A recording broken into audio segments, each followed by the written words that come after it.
Truth be told, we must acknowledge our challenges. I would say there's no getting away from it. But by the same token, we shouldn't be held hostage by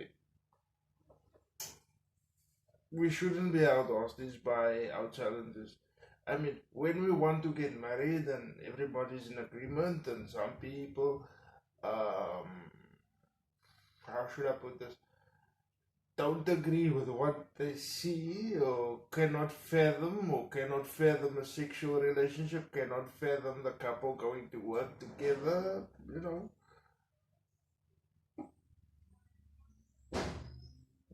ask the question, I would say, but don't make an assumption.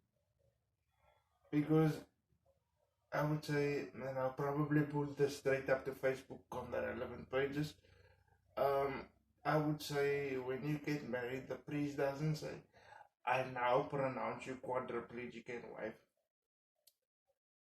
After words of consent have been uttered, inclusive of those of persons with disability, we're not precluded from the legal requirements when we get married.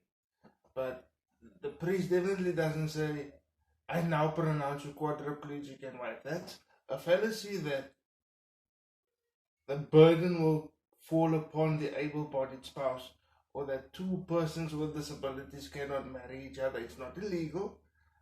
I don't, just because I'm not sexually active now, I don't use a pill to stop me from getting an erection. That's a fallacy. Just because I don't have a partner in my life now doesn't stop me from going out and enjoying weekends with friends of mine.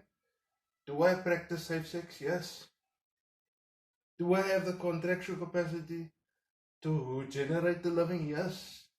Do I have the contractual capacity to understand if I'm getting married? Yes. Please don't continue the burdensome assumption around disability. Because whilst we acknowledge our challenges, we cannot be held hostage by them. So instead of gossiping and making assumptions, come up to the couple and say, so how does it work for the two of you? He's intelligent, but how does he use that intelligence to make a living? That's a fair question for anybody. But definitely, the priest doesn't say, I now pronounce you quadriplegic and wife. That's offensive, that's insulting. Both to me and other quadriplegics and their wives or partners. Depending on your orientation, I have to say spouse. But it's insulting to always put disability, even in that. Even it's like you guys expect us to have to go to a medical doctor just to have a kiss in the morning. That's not fair. It's not right. We understand that there were misconceptions about this from the 70s right up into the 90s, and I can substantiate that data. Especially when it comes to cerebral palsy. Everybody with cerebral palsy doesn't have epilepsy. But that doesn't mean everybody with cerebral palsy cannot drive a car. Just a couple of extra steps to it.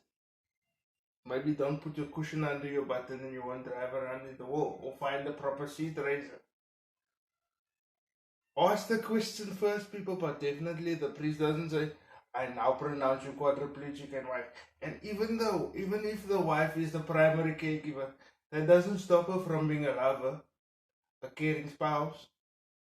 But I think that's where I'm going to leave it.